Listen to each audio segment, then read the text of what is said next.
Well, friends, we've finally received that Star Trek Strange New Worlds Season 3 teaser trailer, but what we have not received is confirmation of an actual drop date. In fact, it seems like they are physically going out of their way to avoid giving us a release date because of the one that leaked a few days ago. They just want to spite us by saying, you know what, that date was wrong, and we're just going to tell you summer, maybe, question mark. But if you haven't seen it, I suggest you watch it first. I'm not going to be playing the entire thing because that's not how YouTube likes things to go. But we're going to take a stop and look at a few things along the way to see what we might be able to figure out from this trailer, if anything at all. We want to give audiences a reflection of their own world through the lens of fantasy. So we get this interesting thing here. Fiction. All of that with weekly space adventures? Which is clearly supposed to be parodying the look of the original series, plus a couple of things. It's very Captain Proton-y, reminding me a little bit of the USS Callister, as well as parody, homage, whatever you want to call it, they did to Star Trek in the 200, I think? The 200th, oh my god, thunder. The 200th episode celebration of Stargate. I don't know what it is. I don't know if this has anything to do with it whatsoever, but if you take this little badge here and turn it sideways, to me, just to me, maybe. I don't know if anyone else sees it. That looks like the Guardian of Forever, the donut one, not Carl with the bowler hat and all of that.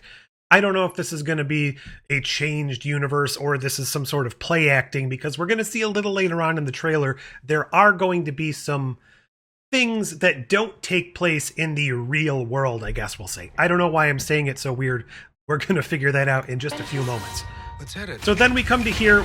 Obviously, that to me, that little Pike scene there looks like it's from the pilot, the Gorn stuff, whatever. Not too interesting. Okay, here we go. Here we go. Two things to note here. Obviously, without a shadow of a doubt, this is a holodeck. Now, before you get all up in arms about it, yes, this could just be a flagrant disregard of canon and all that stuff. That's always possible. However, what they've been doing in these Star Trek trailers, at least the last few of them, is they've been throwing in things that are so out of context, it gets a lot of rage going by people claiming this, this, that, and the other thing. I think there's going to be a logical reason behind this, whether or not it's time travel. My personal thoughts on it tie into something a little later on in the trailer. This is them going to meet the creator of the holodeck. They're being shown his prototype. I'll get a little more into that later because it seems like there's a special, unique type of celebration going on.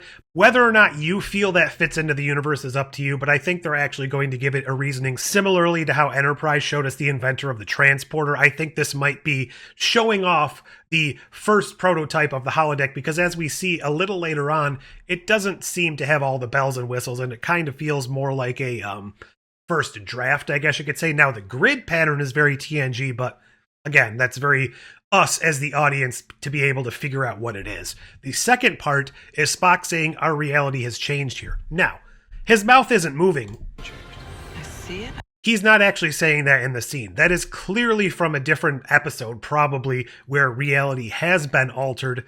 Not really sure what's going on here. This is kind of a blue sun eating up a planet, something like that. Exciting, isn't it? Now here, this is probably what's going to get most of the people talking. This is Rhys Darby playing his mysterious character. This is being modeled to look very similar to Trelane from the original series. Now, I'm not the first person to point this out. The first place I saw it was Hailing Frequencies. I'll link to that channel down below as well. But if this is the case, again, this is going to be something else that's probably going to bring up a lot of fan debate out there, outrage potentially, the timeline, the canon doesn't fit. My personal thoughts on how they're going to fit this into the canon, if they do it. Now, as I said, Hailing Frequencies postulated that this is going to be a revelation that Trelane is a member of the Q. This is clearly happening in the timeline prior to the events of Squire of Gothos for us, the audience, and an in-universe for our linear characters. My thoughts, however, are that this is a Trelane from his point of view after the events that took place in Squire of Gothos. Kind of similar to what happened in Doctor Who with the Moment taking the form of Rose prior to the Doctor meeting Rose. I think that might be a similar thing going on here. He comes back to meddle with the Enterprise crew, takes the form that they would recognize, but since it's before these linear beings ever encountered him, nobody recognizes him or actually realizes who he is. Now, the reason it's being postulated that he is a Q, well, it's been kind of fan speculation for a long time so far as books have been written about it, that he is or he was at the point of Squire of Gothos, an infant Q, but he gives a little snap.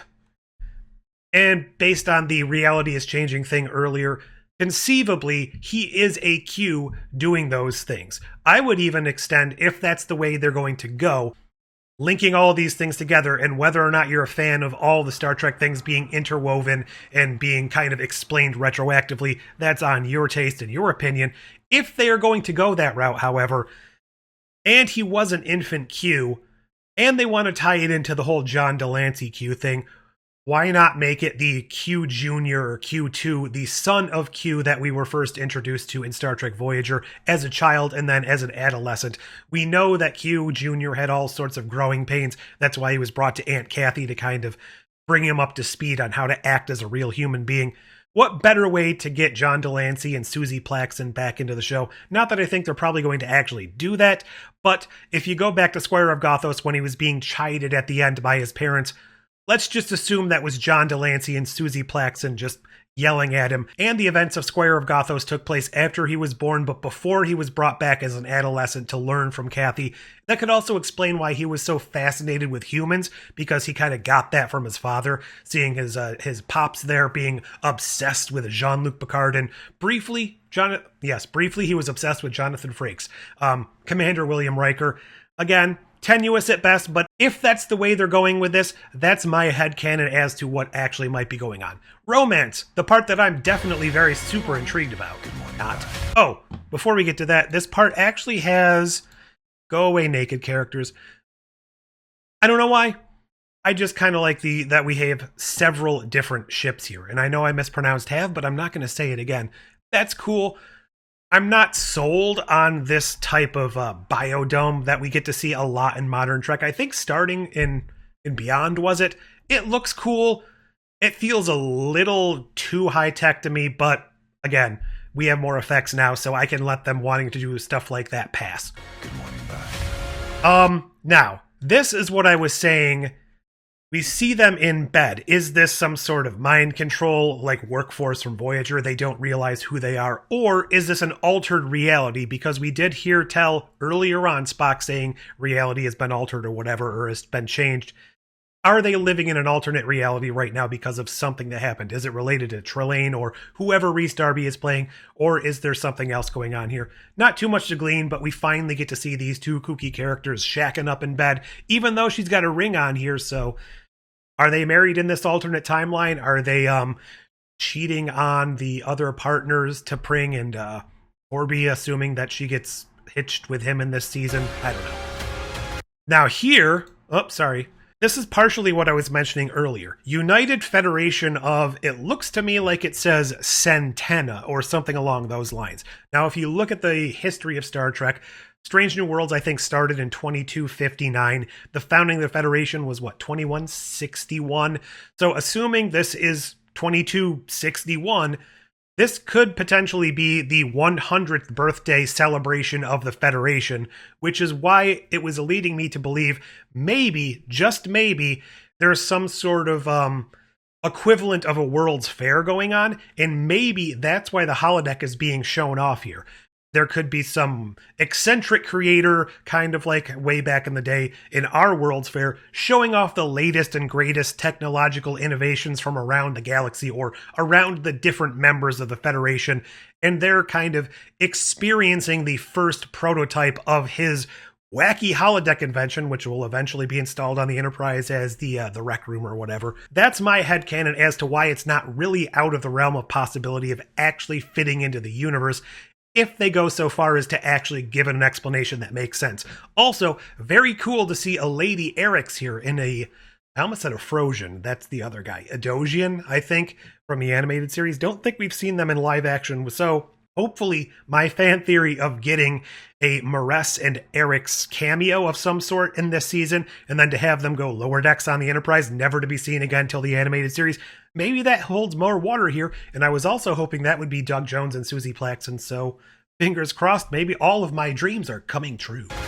Then we get Patton Oswalt here playing, who I can only assume is a Vulcan Cupid of some sort. Maybe a Romulan? I don't think so. He definitely looks more like a Vulcan. No idea. My original thoughts here was he was going to be playing Stan. However, Stan has already appeared in Strange New Worlds as somebody else. I just thought that would be kind of purposefully making sense with what we saw with the Chapel Spock thing going on, but I don't know. I don't know if he's playing a character we know. Interesting, he's got these weird chains on, so maybe he's some kind of Vulcan love deity or something. Who knows? Who's to say? Seems to me they're going to be playing out some sort of fun murder mystery on the very first iteration of the holodeck. That's what I'm going with. So it's probably going to be them overacting, getting goofy as these wild, outrageous versions of characters. Whether or not they're going to follow the trope of a malfunctioning holodeck and the first ever appearance of a holodeck, retroactively, canonically speaking, I guess that would probably only make sense. You murdered him.